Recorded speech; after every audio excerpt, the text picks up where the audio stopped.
गोविन्दं परमानन्दम् त्रैविष्टपरिपुविरघ्नं क्षितिभारघ्नं भवरोगघ्नं कैवल्यं नवनीताहारमनाहारं भुवनाहारं वैमल्यस्फुटचेतो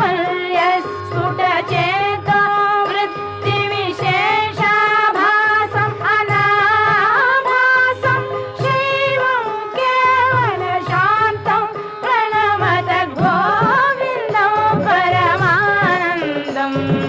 गोपालं प्रभुलीला विग्रह गोपालं